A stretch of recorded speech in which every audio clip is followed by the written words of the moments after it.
Continuamos con el estudio de la sabiduría del rey Salomón en el libro de Mishlé, con enseñanzas morales para la vida, y nos estamos acercando a la entrega de la Torá, a la festividad de Shavuot.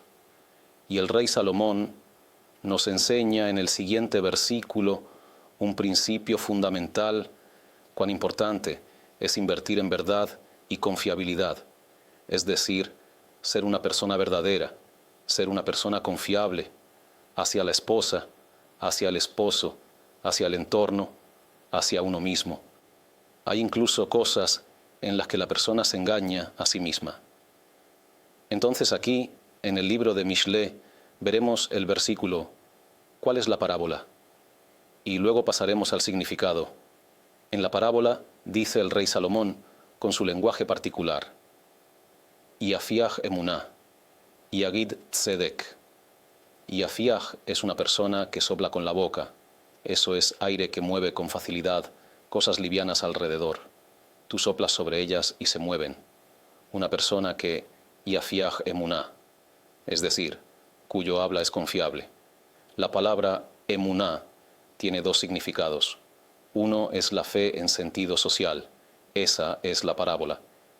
Y el otro es la fe en sentido espiritual, es decir, fe en el Creador del mundo y en la Torá.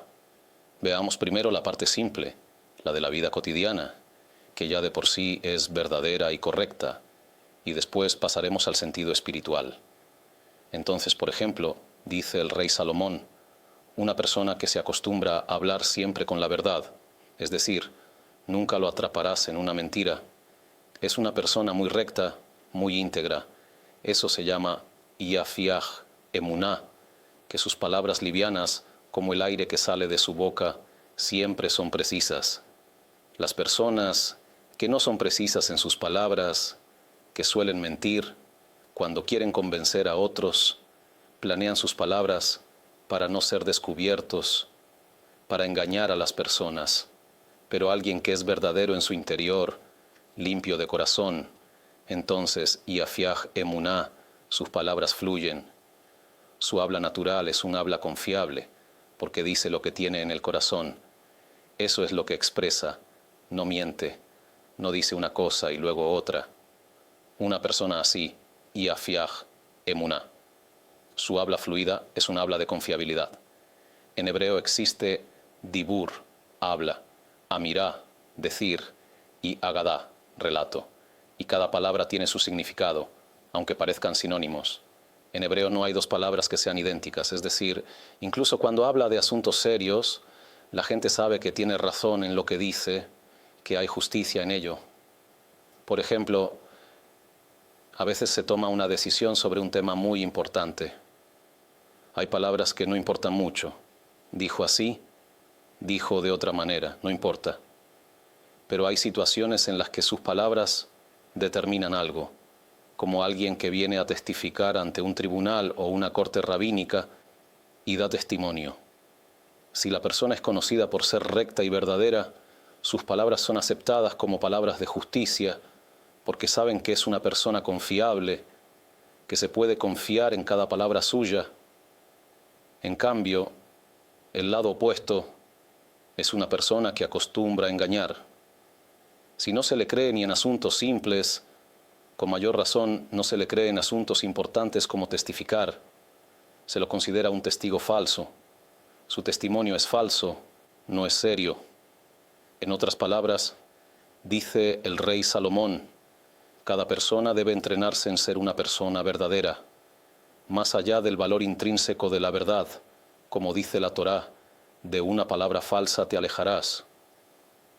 No sobre todas las transgresiones la Torá dice, aléjate, aunque se supone que debemos alejarnos de todas ellas. ¿Cuál es entonces el énfasis aquí? De una palabra falsa te alejarás. ¿Qué significa? Que quien creó el mundo te dice, yo soy verdadero. Está escrito que el sello del Santo bendito sea es la verdad. Tiene un sello con el que firma. Es una metáfora. Cuando un rey tiene un sello con el que firma, lo que aparece en él representa lo esencial para él, lo que más valora. El sello de Hashem es la verdad, es decir, que la cualidad de la verdad es sumamente importante y preciada para el Creador. El comienzo de la Torá, Bereshit bara Elohim, sus letras finales forman la palabra Emet, verdad, aunque en orden invertido, Tav de Bereshit, Aleph de Bará y Mem de Elohim. ¿Por qué no están en orden? ¿Por qué invertidas? Explicaron los comentaristas que en este mundo la verdad está oculta. Hay muchas capas que la cubren, por eso son letras finales y no iniciales. Para enseñarte que aunque todo parezca confuso, la verdad finalmente se revelará. Puede ser que alguien piense, voy a engañar a este, voy a manipular a aquel, puedo manejar al mundo, como ya lo viene haciendo hace años. Pero de pronto, cuando la verdad sale a la luz, todo estalla, todo se derrumba. Esa persona queda en bancarrota. ¿Cuántos intentaron engañar incluso a miembros de su propia familia? Su esposa, su esposo. Pero cuando todo se descubre, todo explota, todo se desmorona. Por eso dice el rey Salomón, acostúmbrate a que incluso tu habla cotidiana, sencilla, esa que piensas, ¿qué importa? Dije así, dije diferente, a nadie le interesa. Incluso ahí, acostúmbrate a hablar con verdad, informa con veracidad, y así ganarás que también en asuntos serios, importantes, significativos, se diga de ti que hablas con justicia. Las personas sabrán que tus palabras son confiables. Cuán grave es la situación de una persona que, socialmente, y con más razón dentro de su propia familia, nadie cree una sola palabra que dice. Es un pobre desgraciado. Habla y la gente en su corazón lo desprecia. Ya no aceptan lo que dice, incluso si está diciendo la verdad. No están dispuestos a escuchar. Eso depende de la persona. ¿Qué imagen proyecta de sí mismo? Es una elección personal. Por cierto, un buen consejo para las parejas durante el primer año de matrimonio. Ese primer año está lleno de varios tipos de pruebas. Cada uno observa y examina al otro. La Torá dijo, estará libre para su casa un año y alegrará a la mujer que tomó. Como seres humanos, no sabríamos cuánto esfuerzo requiere el matrimonio. ¿Una semana de festejos? ¿Un mes? ¿Cuánto hay que invertir con intensidad? Pero quien creó al ser humano, que conoce nuestro programa, que nos formó, dice, sabe que el hombre debe estar libre un año completo para alegrar a su esposa. Un hombre que invierte en su esposa durante el primer año, le transmite confianza, le muestra que ella es lo más importante en su vida, que no hay nadie por encima de ella. Ese hombre vivirá tranquilo toda su vida. La mujer se apega profundamente a él, lo ama, se alegra con él, porque él invirtió en ella todo ese año.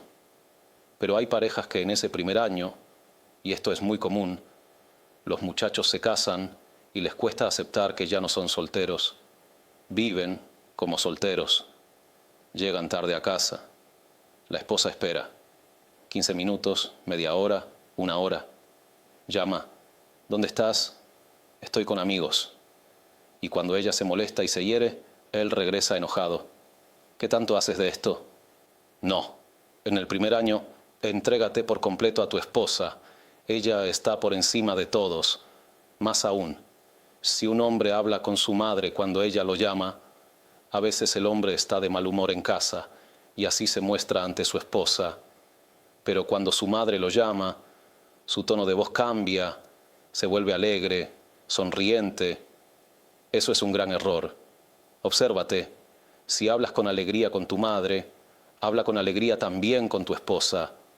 Porque si la mujer percibe que su esposo le habla con tristeza, con malestar, que está apagado, y de repente, apenas llama a su madre, él revive con alegría. Ella no le dirá nada, pero dentro de sí pensará, él la quiere más a ella que a mí. Se casó conmigo, pero todavía la prefiere a ella. Sin darse cuenta, está creando tensión y rivalidad entre su esposa y su madre. todo el respeto y la belleza que le das a tu madre, recuerda dárselos también a tu esposa. Y en ese primer año, la Torá liberó al hombre de muchas obligaciones para que invierta en su esposa, para que florezca la paz en el hogar. Algo que une tanto, que conecta, que alivia, ya no hay tensión. Se genera una atmósfera de armonía, como insinuó el Hazon Ish. Cuando salgas de casa, aunque vayas a algún lugar simple, informa a tu esposa a dónde vas. Dile a tu esposa cuándo vas a regresar. Si te retrasaste por algo que ocurrió, avísale que hubo una demora. Si le dijiste, vuelvo a las 7 y ves que vas a tardar más de unos minutos, media hora, llama, infórmala. Voy a llegar media hora más tarde, hubo una demora. ¿Por qué el Hazon Ish no exige eso de la mujer, que por cada detalle tenga que informar a su esposo? Porque respecto a la mujer, la Torá dice, y hacia tu esposo será tu deseo. El vínculo emocional de la mujer hacia su esposo es mucho más fuerte que el del esposo hacia su mujer. Por eso, si él se retrasa, supongamos lo contrario, que su esposa le dijo que llegará a las 7 y él está en casa y ella se retrasa y llega a las 7:30. Durante esa media hora él tiene muchas cosas que hacer. Incluso hay esposos que piensan, ojalá se retrase un poco más, así estoy más tranquilo. Pero si el esposo le dijo a su esposa que llegaría a las 7, y no todas las mujeres son así, pero es común, ella ya está angustiada. ¿Por qué se retrasa? ¿Qué le pasó? 7:15, 7:20, ya empieza a imaginar cosas. A las 7:30, cuando él entra, puede encontrarse con algo como un barril de dinamita explotando frente a él. Y no entiende qué pasó. Solo me retrasé media hora, pero ignora lo que ella vivió en esa media hora, las emociones por las que pasó. Por eso escribe el Rambam que el fundamento de la paz en el hogar es reconocer las diferencias entre las necesidades emocionales del hombre y las de la mujer. No basta con tener buen corazón, que el esposo tenga un buen corazón y la esposa también. Eso sin duda es necesario y fundamental para una pareja sana. Pero dice el Rambam, no es suficiente. El hombre debe aprender cómo está construida su esposa, cómo funciona su alma. Y la mujer debe aprender cómo está estructurado el alma de su marido, qué necesita de ella. Y cuando cada uno entrega al otro lo que necesita, la vida florece. El primer año es crucial para la confianza. Es la gran prueba en la que cada uno observa al otro durante el primer año de matrimonio. Y la prueba de la confianza es crítica. Si la pareja se acostumbra a ser veraz, la esposa sabe, si mi esposo me dijo esta frase, no hay forma de que haya mentido. Dijo la verdad. Y lo mismo al revés, su vida será feliz. Pero en el momento que ella descubre que mintió, que le dijo que estaba en cierto lugar y resulta que estaba en otro, que le dijo algo y era falso, se produce una ruptura de confianza en la pareja. Y eso es terrible. Incluso puede ocurrir que los propios hijos ya no crean lo que dice su padre. Está escrito en la Guemará. Si le prometes algo a un niño, ni siquiera necesitas usar la palabra promesa. Si le dijiste que le vas a dar algo, debes asegurarte de cumplirlo, incluso si el niño se olvidó. Un niño de 5 años lloraba y tú le dijiste, mañana te voy a comprar tal cosa. El niño de 5 años recuerda que ayer le prometiste comprarle algo. En ese momento se tranquilizó. No pienses, ya se olvidó, no hace falta. No. Ve, cómpraselo, llévaselo y dile, ayer te dije que te lo traería, aquí tienes. Cuanto más aún con niños mayores que recuerdan lo que les dijiste. Cuando hay un mensaje de confianza y de verdad, eso influye. ¿Cuál es la diferencia entre la verdad y la mentira? La palabra emet, verdad, está compuesta por 3 letras. También Sheker, mentira. La palabra emet está formada por la primera letra del alfabeto hebreo, la alef, que se apoya sobre dos patas, firmes sobre la tierra. La letra central, mem, también estable, y la última letra, tav, que también se apoya con firmeza. Todo es estable, desde el principio hasta el final, pasando por el centro. Eso es la verdad. En cambio, la mentira. Sus letras, kuf, resh y shin, están desordenadas hacia el final del alfabeto, sin orden. No como emet, que tiene principio, centro y final. Sheker, mentira, es confuso, desordenado, y se encuentra arrinconado en una esquina, al final del alfabeto, porque no te da toda la imagen. La verdad te da el panorama completo. Por eso dijeron los sabios, la mentira no tiene piernas. La letra Shin, tal como se escribe en un Sefer Torah, tiene una pequeña inclinación en su base, no es estable. Intenta dibujar otra Shin, se caerá. La letra Kuf es igual, se apoya en una sola pata, se cae. La letra Resh, lo mismo, la mentira no tiene piernas. Es decir, si intentas engañar a tu esposa, mentirles a tus amigos o en los negocios, ¿cuánto tiempo podrás mantenerlo? No es estable, al final se derrumbará. Pero la verdad es firme, y cuando la verdad es firme y abarca todo, te acompaña toda la vida, ganas una vida buena, una vida feliz. Sobre esto dijo el rey Salomón, mejor es el buen nombre que el buen perfume. Cuando tienes una buena reputación, la de una persona honesta y confiable, tendrás más éxito en los negocios. Los empresarios que saben que la palabra de esta persona es una promesa cumplida, lo aprecian, se conectan con él. Pero si a uno lo atrapan mintiendo, ya no vuelven a tratar con él. Hasta aquí la parábola del versículo, que ya es válida por sí misma. Ahora pasemos al mensaje más profundo, que trata sobre la dimensión espiritual del ser humano. Dice el rey Salomón, Yafiach emuná, utiliza la palabra emuná, fe, que tiene dos sentidos. Uno, el de una persona de confianza ante los demás, y el otro, el más común, la fe entre el hombre y Dios. Una persona de fe cree en el Creador. Pero ¿qué significa realmente la palabra emuná? Hay un error común. Muchas personas usan mucho esta palabra, pero no la definen correctamente. Para la mayoría, tener fe significa simplemente creer que Dios existe, creer en su existencia. Y eso es un error. Cuando se analizan los versículos de la Torá, se ve que la palabra emuná representa el segundo nivel. El primer nivel es saber que Dios existe. Y la Torá no usa fe para eso, sino conocimiento. Y sabrás hoy, y lo llevarás a tu corazón, que Hashem es Elohim. Sabrás con la mente, y llevarás al corazón con sentimiento. Saber con la razón y sentirlo en el corazón. Esa combinación es poderosa. No dice, y creerás que Hashem es Elohim, sino, y sabrás. Debes saberlo. Entonces, ¿qué es la emuná? Es el segundo nivel. Una vez que sé que Dios existe, le doy mi confianza y me apoyo en Él. La palabra emuná significa eso, confiar, apoyarse en Hashem.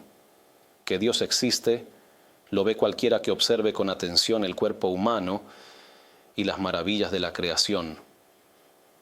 Hay solo dos posibilidades para explicar cómo surgió todo.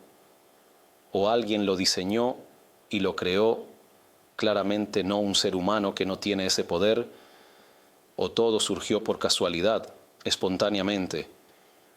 No hay tercera opción. O hay un creador que planeó todo, o todo es fruto del azar. Cualquier persona inteligente entiende que esto no es casual. No puede ser que toda esta complejidad, estos sistemas del cuerpo humano, se hayan desarrollado por sí solos. Una vez que descartas la opción del azar, está claro que hay un creador. Entonces surge la siguiente pregunta. ¿Quién es? ¿Cómo puedo conocerlo? La respuesta es que ese poder supremo entregó un libro a la humanidad donde habla de sí mismo. Ahí puedes saber quién es ¿Cómo se llama que toda la tierra está llena de su gloria y que Él ama a cada una de las criaturas que creó? Y si hay dificultades o desafíos, entonces todo lo que hace el misericordioso es para bien. Somos como niños pequeños que no ven el mañana, pero Hashem ve el presente y el futuro, y para Él todo está en un mismo tiempo. No hay pasado, presente ni futuro. Así que incluso si ahora es difícil y no entendemos por qué ocurre lo que nos ocurre, cuando uno tiene fe, confía en Dios y se apoya en Él. Aunque ahora sea difícil, al final saldrá algo bueno de esto. Hay cosas que son muy difíciles de explicar. ¿Qué hay de bueno en las grandes tragedias que vemos en el mundo? Pero esas son preguntas desde nuestra perspectiva humana y material, desde la mirada espiritual de Dios, donde el verdadero ser es el alma y el cuerpo es solo un traje o una vestimenta. Incluso si esa vestimenta sufre algún daño, el alma asciende, se eleva a niveles superiores. Si le preguntáramos a alguien que sufrió en este mundo, una vez que llegue al mundo venidero y vea cuánto beneficio obtuvo precisamente por ese sufrimiento, y le preguntáramos, si pudieras volver atrás, ¿renunciarías a ese sufrimiento? ¿Acaso, si le preguntáramos, querría deshacer todo? Por supuesto que no. Diría, mira qué beneficio obtuve de esto. Así escribe el libro Pele Yoetz del gran sabio Rabí Eliezer Papo. Él dice que si las personas supieran lo que ganan con sus sufrimientos y aflicciones, en lugar de rezar para que Dios se los quite, pedirían que les agregue un poco más. Solo que no estamos en ese nivel de pedir sufrimientos, pero al menos cuando uno sufre, debe decirse a sí mismo, aquí hay algo bueno, algún día lo comprenderé. Hay situaciones en las que, a corto plazo, la persona ve que de pronto todo se le abre y entiende por qué Hashem lo presionó. Al principio, una persona que fue despedida de su trabajo se queja. ¿Por qué me despidieron? Apenas llego a fin de mes, tengo una familia que mantener, soy una buena persona, ayudo a todos. ¿Y ahora qué hago? Llevo 30 años en esta profesión y ya me costaba. ¿Qué hago ahora? Pero no le queda otra.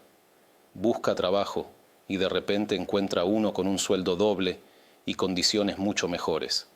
Entonces dice, menos mal que me despidieron. De lo contrario, seguiría en ese mismo lugar hasta hoy.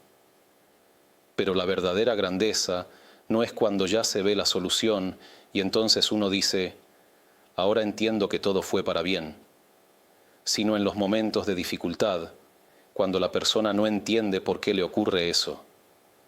Es entonces cuando debe tomar una enseñanza, fortalecerse en fe y confianza. Hay sufrimientos que vienen a la persona para purificarla de pecados pasados. Eso es para su bien. Y hay sufrimientos que vienen para elevarla. Otra razón. Alguien sumido en la materialidad, en los placeres, de pronto recibe un golpe, pasa un mes en cama y tiene mucho tiempo para reflexionar. ¿Cuál es el propósito de la vida? ¿Qué sentido tienen todas estas tonterías que hago? Y entonces eso lo eleva, le permite comenzar una nueva etapa en su vida.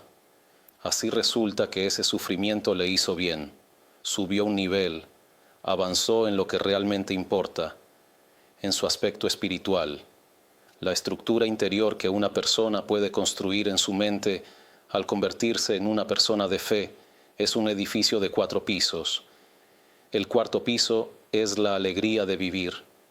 Ya hemos hablado de esto antes, pero aquí lo resumiremos. El primer piso es el conocimiento, saber que hay un creador. La persona llega a una comprensión racional. El segundo piso es la fe, confiar en él. Eso es lo que aquí se llama Yafiach Emuná, una persona cuyas palabras cotidianas están llenas de fe. Si le preguntas, ¿por qué te pasó esto?, te dice, ¿qué por qué? Todo viene del Creador. Todo es para bien. Su manera de hablar es siempre con fe. El tercer piso, que se construye sobre la fe, es la confianza. Y siempre conviene recordar de memoria la frase del libro Jobot Halevavot, Deberes del Corazón, al inicio de la puerta de la confianza. La esencia de la confianza es la tranquilidad del que confía. Esa es la definición de bitajón, tranquilidad interior. Por fuera haces lo que hay que hacer, te mueves, organizas, actúas, pero por dentro estás sereno, no tienes estrés. Tienes una entrevista de trabajo, un examen, una prueba de manejo, un estudio médico. Aunque sea algo importante, por la noche duermes tranquilo.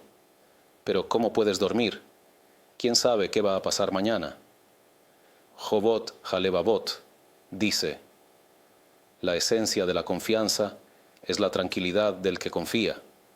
Su corazón está seguro y confiado en aquel en quien depositó su fe de que él hará lo mejor y lo correcto para él. Es decir, tú haces tu parte, haces el máximo esfuerzo posible, pero los resultados no dependen de ti. Lo que ocurra será lo mejor para ti. Si no te aceptan en el trabajo, es señal de que ese trabajo no era para ti. Si alguien más compra esa casa, si ella se casa con otro, eso era lo mejor para ti. Cuando una persona se acostumbra a vivir con esos tres niveles, primero saber que hay un creador, luego confiar en él y luego tener serenidad, llega naturalmente al cuarto nivel, una alegría de vivir constante. Esa persona siempre está feliz. Es una consecuencia inevitable, porque no importa lo que ocurra afuera, en su mundo interior sabe que todo está bien, y por eso es verdaderamente feliz. Ese es el secreto de los grandes de Israel.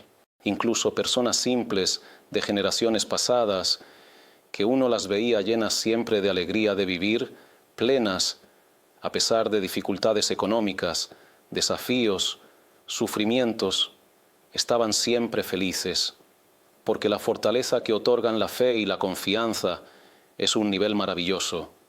Parte de la fe que uno debe depositar en el Creador no es solo que todo lo que Él hace es para mi bien, sino también que las instrucciones que me da son sin duda verdaderas y para mi bien. Solo que yo, con mi entendimiento limitado, no comprendo exactamente qué beneficio me aportan los tefilín. Hoy en día hay investigaciones.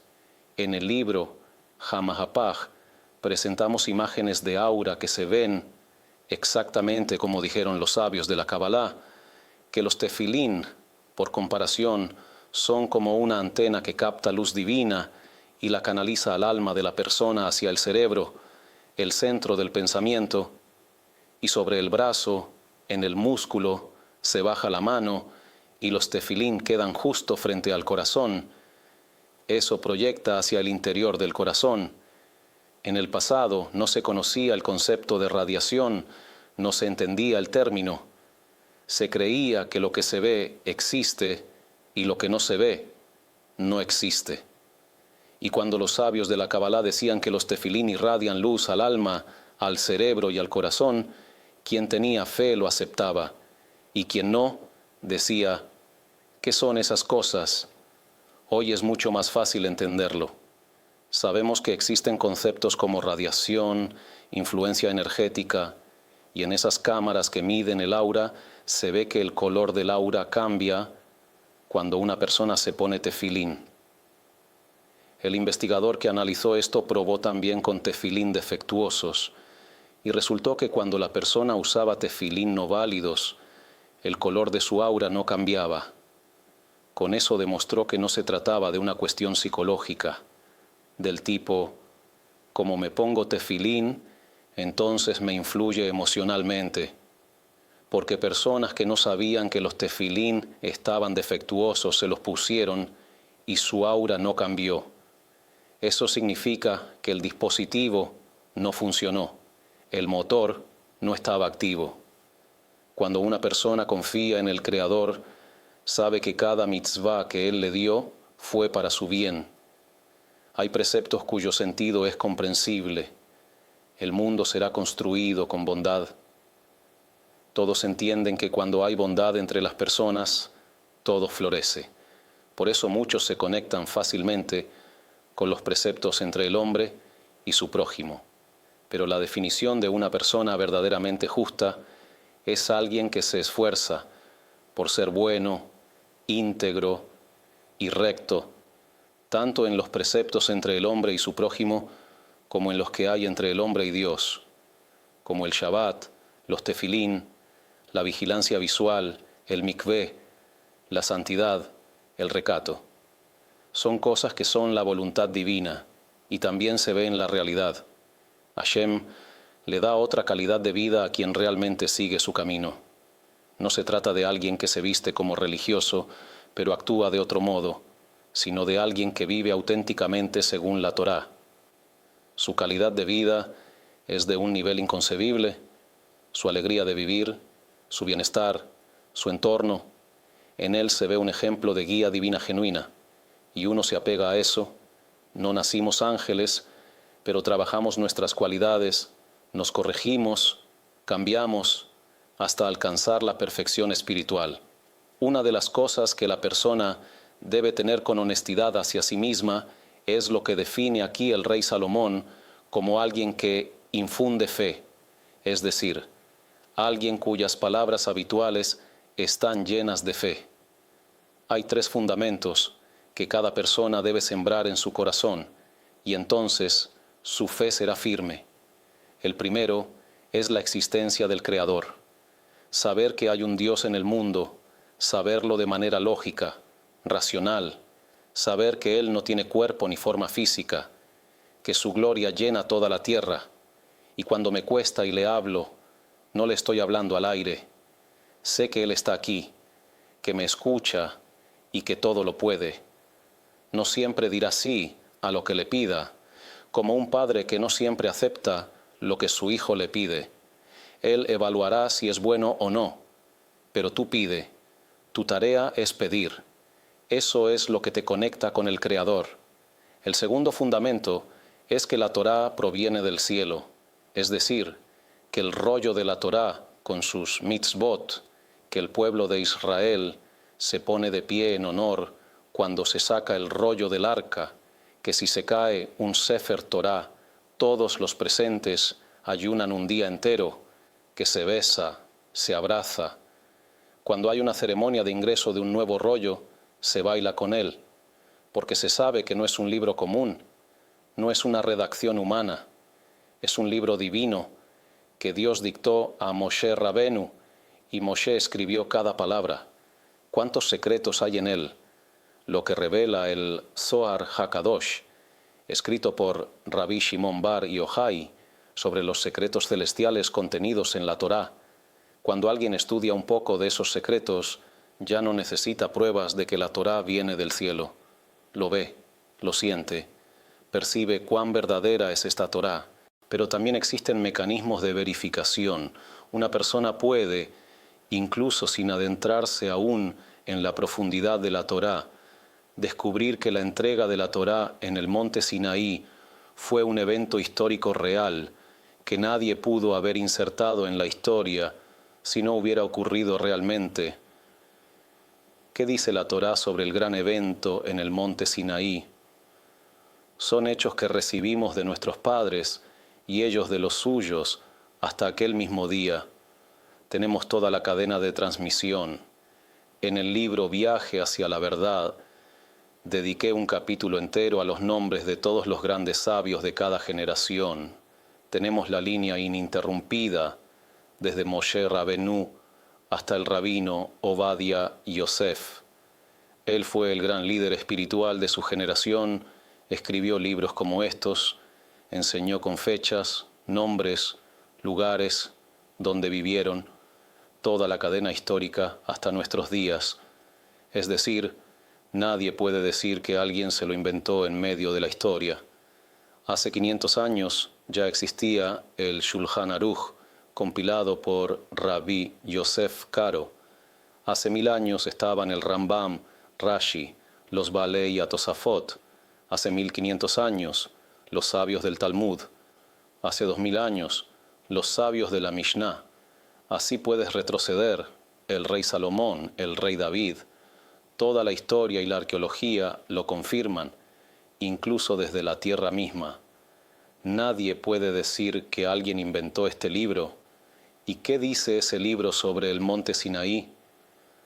Que todo el pueblo estuvo presente, no como en otras religiones que dicen que su profeta estaba solo en una cueva. Vino un ángel y le dio un libro. Se le pregunta, ¿quién estuvo contigo en la cueva que vio al ángel entregarte el mensaje? Y responde, nadie, estaba solo. Bueno, si quieres creerle, cree. Si no, no le creas. Pero en el caso del pueblo de Israel, Dios le dice a Moshe, he aquí, yo vengo a ti en una nube espesa, para que el pueblo escuche cuando yo hable contigo. No te daré el libro a solas. Después podrían decir que lo falsificaste. Vienes diciendo que recibiste un libro de Dios. Quizás es invento tuyo, pero esto es auténtico. Y yo quiero que sepan que es auténtico, que fui yo quien te dio esta Torá. Por eso le dice, para que el pueblo escuche cuando yo hable contigo, y también en ti creerán para siempre. Cuando sepan que confío en ti, y tú vengas después a decir, Dios me dijo tal y tal cosa, ellos ya te habrán oído hablar conmigo, habrán oído mi voz directamente, estarán en un nivel profético, escucharán a Dios hablar. Es un nivel elevado, pero Hashem elevó a todo Israel a ese nivel para que cada uno pudiera contarles a sus hijos, yo estuve ahí, yo vi la entrega de la Torá, escuché a Dios hablar desde el fuego. Conviene abrir el libro de Shemot, Parashat Yitro, donde está la escena del monte Sinaí. Moshe Rabenu está en el monte y Hashem le dice, baja, adviértele al pueblo, no sea que traspasen el límite para subir al Eterno. Debe advertirles que no toquen el monte, porque en el momento en que descendió la presencia divina, el monte se volvió como electrificado. Quien lo tocara moriría. Así que Hashem le ordena advertirles que no se acerquen, que nadie suba al monte. Solo Moshe podía subir. Entonces ocurre un diálogo que parece extraño. Hashem le dice a Moshe que baje a advertir al pueblo, y Moshe responde, no pueden subir, ya les advertí ayer que no toquen el monte. ¿Acaso Hashem no sabía que ya los había advertido? ¿Por qué le repite que baje a advertirlos? La respuesta de Dios es sorprendente. Después de que Moshe le dice, ya les advertí, Hashem le responde, y subirás tú y Aarón contigo. Es decir, lo principal es que bajes. Primero le dice, baja y advierte. Moshe replica, ya los advertí. Y Hashem insiste, baja y luego subirás. Y entonces comienza el versículo. Y Dios habló todas estas palabras diciendo, yo soy Hashem, tu Dios. Ahí comienza la entrega de la Torá. De aquí aprendemos que Moshe no estaba en la cima del monte cuando Hashem pronunció, yo soy Hashem, tu Dios. No quiso herir su dignidad diciendo, no quiero que estés conmigo en ese momento. Así que se lo insinuó diciéndole, ve y adviérteles. Moshe no captó el mensaje y dijo, ya lo hice. Entonces Hashem dice, baja y luego subirás tú y Aarón. Lo importante es que bajes. Y cuando Moshe bajó, comenzó la entrega de la Torá, para que nadie pudiera decir, Moshe estaba allá arriba, tal vez grabó algo o hizo un truco de sonido y todos oyeron algo falso. No había micrófonos entonces, pero quizá dirían que inventó algo. Por eso, Moshe estaba abajo con el pueblo. No estaba en la cima cuando Hashem pronunció, yo soy Hashem tu Dios, las 10 palabras. Y todo el pueblo veía las voces, los relámpagos y el monte humeante. ¿Qué significa veían las voces? Ver fuego, ver una montaña humeante está bien, pero ¿qué significa ver voces? Recibimos esto de nuestros antepasados, generación tras generación, hasta aquella generación que estuvo allí y vio las voces. Cada palabra que salía de Dios, yo soy el Eterno, tu Dios, se veía con relámpagos de fuego en forma de letras, lo veían en el aire: yo soy el Eterno, tu Dios, eterno, tu Dios, que te saqué de la tierra de Egipto.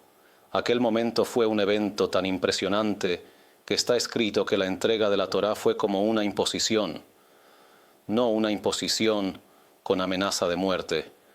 El Maharal explica que la imposición allí fue: cuando ves un espectáculo así y te preguntan, ¿quieres cuidar Shabbat?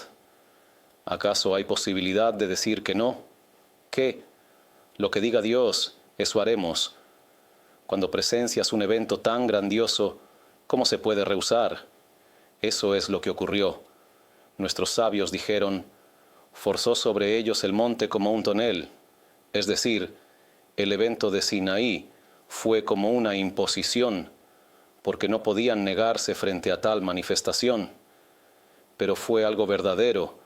Está escrito que fueron a Moshe y le dijeron: habla tú con nosotros y escucharemos, pero que no hable Dios con nosotros, no sea que muramos. No podían soportar tanta luz. No estábamos en ese nivel. Entonces el Eterno transmitió desde ese momento los mensajes a través de Moshe. Pero el evento en sí, la entrega de la Torá en el monte Sinaí, es un hecho histórico que no se puede negar.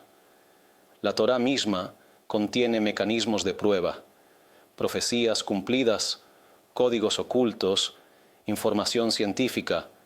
En el libro que mencioné antes, Viaje hacia la verdad, se reúne evidencia de todos esos campos, de modo que quien busca la verdad puede llegar a ella. Sobre esto dijo el rey Salomón: infundirá fe, hablará justicia. Una persona cuyas palabras son palabras de fe, hablará justicia, no solo hacia su entorno, sino también hacia sí mismo, será honesto consigo mismo. Porque si alguien sabe que la verdad está aquí, pero él va en dirección contraria, vive una vida miserable. Pero cuando camina con justicia auténtica, siendo como un juez y no como un abogado, el juez busca la verdad, el abogado cobra dinero, su trabajo no es buscar justicia, sino defender a su cliente, que el juez decida. Así también el ser humano, cuando investiga la verdad, existe un creador. Él entregó la Torá, hay vida después de la muerte. Ese es otro principio que la persona debe saber. El tercer fundamento, que no morimos, sino que seguimos existiendo, y toda la eternidad depende de nuestras acciones aquí. Cuando uno es honesto consigo mismo, se comporta como juez, no como abogado. No dice: no quiero guardar el Shabbat, entonces mejor digo que no hay Dios. Porque si hay Dios y Él ordenó cuidar Shabbat, entonces es más cómodo decir que no existe. ¿A quién engañas? ¿A quién estás tratando de convencer? Pero cuando alguien es honesto consigo mismo, dice: vamos a investigar cuál es la verdad, independientemente de si eso me obliga o no. Luego veremos las consecuencias. Pero primero quiero saber la verdad, y así avanza paso a paso hasta llegar a la plenitud espiritual. Esa es la grandeza del pueblo de Israel. En la festividad de Shavuot, la gran alegría es saber que en este día recibimos la Torá, que el pueblo de Israel conoce y valora ese precioso regalo que el Eterno nos dio, una Torá que es una guía para la vida más buena en este mundo. Además del mundo venidero, también en este mundo, una guía de equilibrio, de calidad de vida, y que sea su voluntad que las palabras de Torá de esta noche sirvan para protección y éxito de todos los soldados de Israel y del pueblo de Israel, donde quiera que se encuentren, que los secuestrados regresen a sus hogares sanos y salvos, y que merezcamos la redención completa. Amén y amén.